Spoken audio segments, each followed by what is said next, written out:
So yeah, we're going to talk about some classic board games, not the ones you're thinking of, not no Sorry or Payday or Monopoly or anything. But before we do, I'm Tom Scioli, author of Space Opera Xanadax: Across the Unknown Dimensions of the Galaxy, in stores now from Image Comics. Make sure you get your copy. And I'm also the author of Godzilla's Monsterpiece Theater, and I am the author of a Twilight Zone comic book.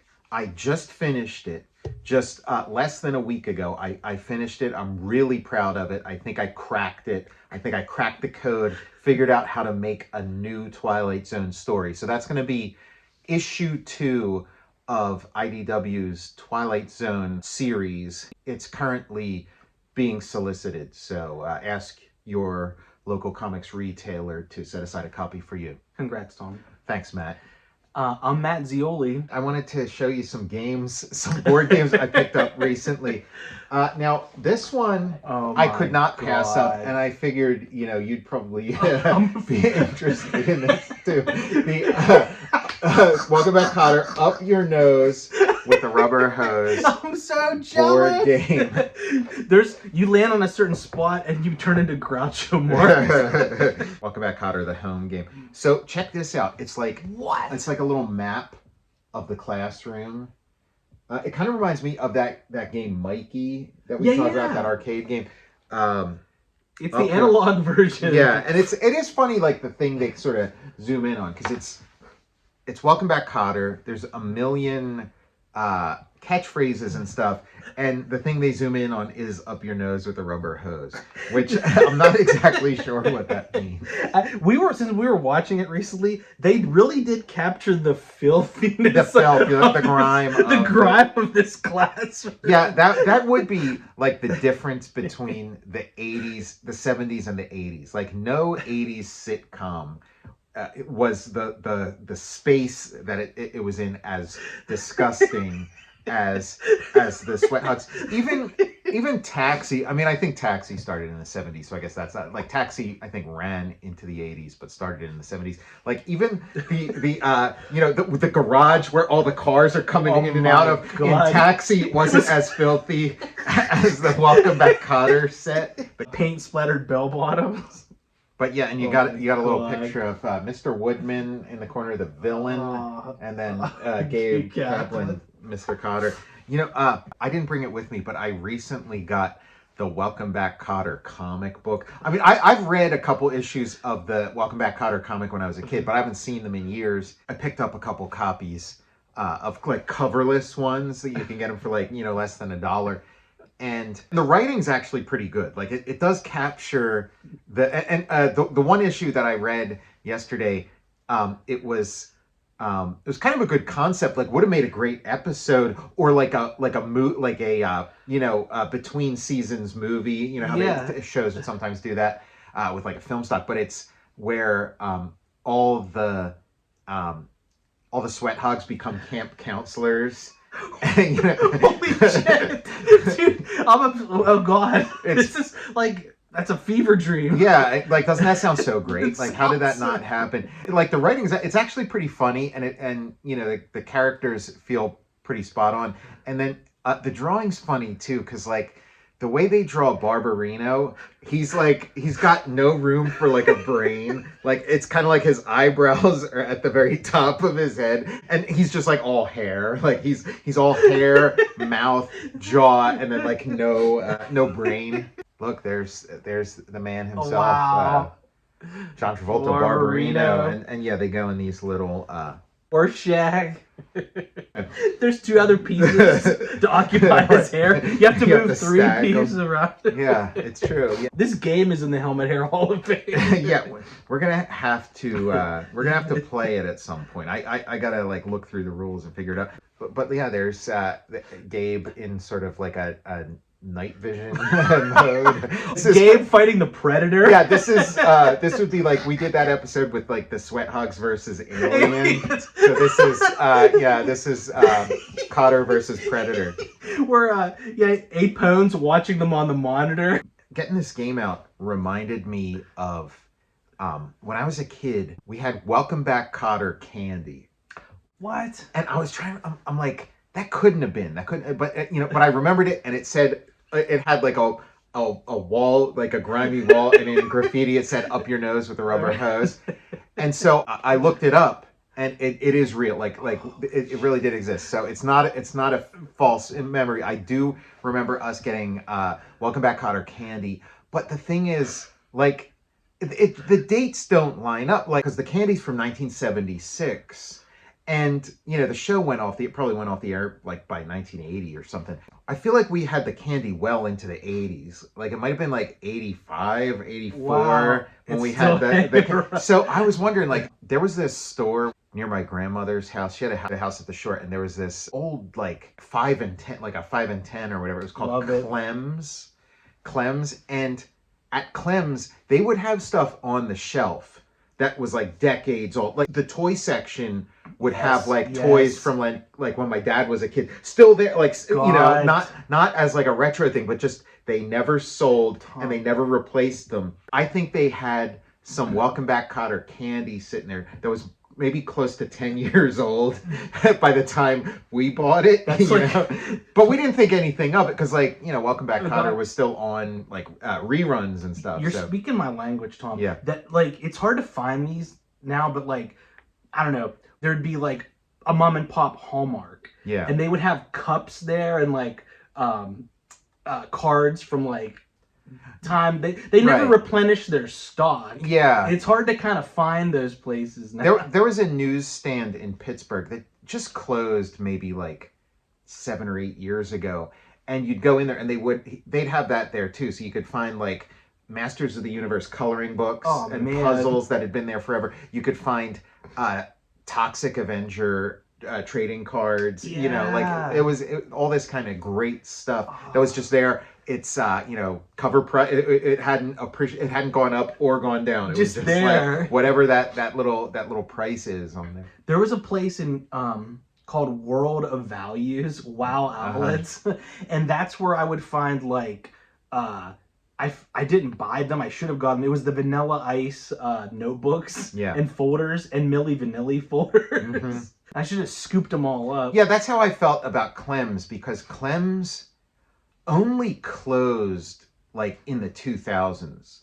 So I was, like an adult going to Clem's and like they still had the same and I could have scooped up like Dick Tracy two-way wrist radio toy from the 70s. Oh my God. So and I had bought one when I was real little, and it was old then even. Yeah. But like the way you could tell it was from the 70s was the picture of Dick Tracy on it had like pork chop sideburns. There was like a brief like Dick Tracy had the same haircut from like the 20s till till the Warren Beatty movie, but there was a brief moment in the 70s where as like, okay, that short haircut's just not, it just doesn't make any sense anymore. And so it kind of like puffed out a little, got some pork chop sideburns. And then, as soon as, punk rock happened or whatever, like it got, it got cut back down again. It's got my Uncle Joe's haircut in the 70s.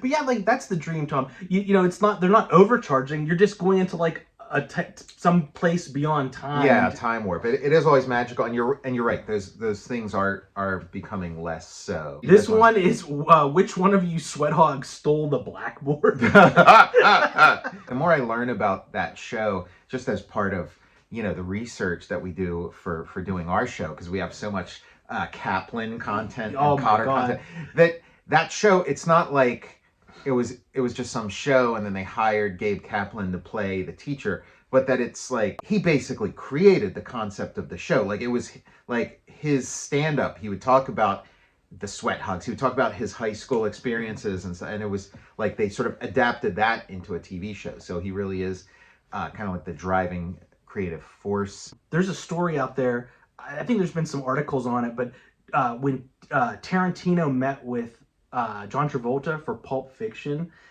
this was like before he got the part. John Travolta was hanging out with Tarantino, and they didn't I don't think they talked about the role.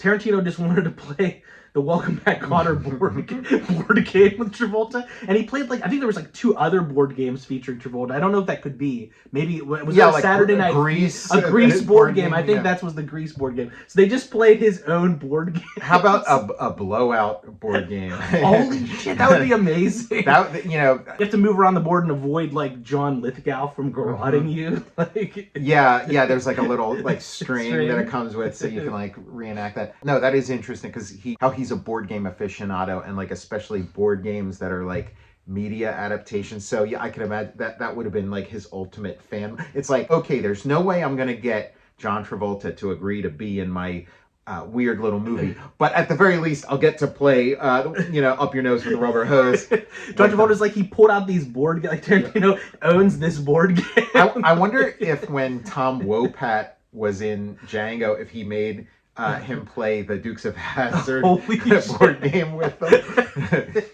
This is a great find, Tom. Mm-hmm. It's in perfect condition. Yeah, so this is very playable, and yeah, we'll have to do that sometime. What a great company Ideal was.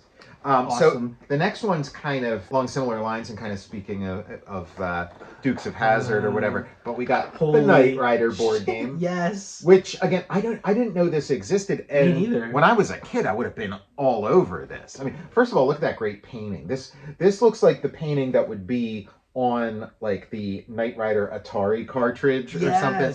The game looks kind of fun. So you have this little map, this road map here. Very cool. That you get to drive around on, and then you got the pieces are little little kit cards. So there is the black kit card, which I assume like everybody's fighting over to be that one, and then there's green. This is the support team. This is your backup, and then it's got these like little cards that tell you like what kind of stuff your car is going to be doing. In the course of the game. Too bad there's not a Goliath piece. That would be fun if that was. There's a supercar piece. Well, I mean, there's all those like Kickstarters and things where they make updated versions of old board games. So I could see a Kickstarter where it's like you go to a certain level and you get Goliath. Man, this is awesome. My cousins didn't even have this. Like I never saw this even by accident. This is the one I was kind of most excited about. I mean, I knew about unlike the Knight Rider game, I knew about the existence of this, but I love anything Micronauts. Anything Micronauts, I'm going to snap up. This was at half-price books. What? And it was like $20 or something. Like, to me, that feels like a steal. That's a steal, dude. Yeah. But, Capture Baron Karza, intruder into the Micronauts world. Yeah, because there's like so little things. There's so few things of this type. There's so few, like, Micronauts media beyond like the toys and the comic book. This is in perfect condition. At this board. Yeah, I don't think this was ever played with. So there's the board. Tom, that board is beautiful. I would just like hang that up. Well, I know some people use it as a display for their Micronauts because you actually build it up. It's got all these little cardboard pieces, and you actually, I mean, you can sort of see it more clearly on the cover, but it makes like a little three-dimensional. It's like a playset. Castle, yeah, a little playset. Yeah, you have to capture Baron Karza, and the pieces look pretty nice, but I mean, when I haven't played with this yet, but if I play this game, I'm gonna use my actual Micronauts. Like, although I don't have a yellow Micronaut character, I do have a blue and a green, so I'd be able to replace these, but again, these are really nice looking photographs. And then are these about the size of the Micronauts? Yeah, the Baron Karza is not. This is a little small, although they did recently release a smaller Baron Karza figure that is like the same size as the other Micronauts. Just like last year, I think they released that. So yeah, I could use that. That could be the Baron Karza. And then yeah, here's the cards with that incredible Micronauts logo. I just love that logo. This is another ring to the construction of it. There's all these little like support pieces and stuff. But this, and here's where the guys got. So this is how complete this is. It even has the popped out stuff. But here's the thing that's really fun. The intruder controller. So it's got like it's this sort of before there were video games and stuff like that. It's like you got this little pseudo computer awesome. that you has some sort of function in the game. So I'm very excited about this one. This is a steal, Tom. But You got anyway, this for $20. Yeah, half price books. These are You awesome. you never know finds. what you're gonna find there. And who makes this one? Is this a Milton Bradley? I mean, Yeah. yeah, Milton Bradley, a partnership with Mego. That's it. Mego and Milton Bradley got together. They put their heads together and came up with something really cool. So yeah, I'm Tom Scioli, author of Space Opera Xanadax Across the Unknown Dimensions of the Galaxy from Image Comics, in stores now. I'm also the author of Godzilla's Monsterpiece Theater from IDW, and coming soon from IDW, I created a new Twilight Zone story, a new addition to that wonderful little world of Twilight Zone. It's issue 2 of IDW's Twilight Zone series. I wrote, drew, colored. Even though it's black and white, I still applied the color, the varying shades of gray, lettered it myself. So just really proud of it, really happy with how it turned out, and it's being solicited right now. So ask your local comics retailer to set aside a copy for you. I'm Matt Zeoli. And yeah, we'll see you next time. See you at Clem's, and we'll get some. If Clem's were still around, I guarantee you they would still have some Welcome Back Kotter candy there.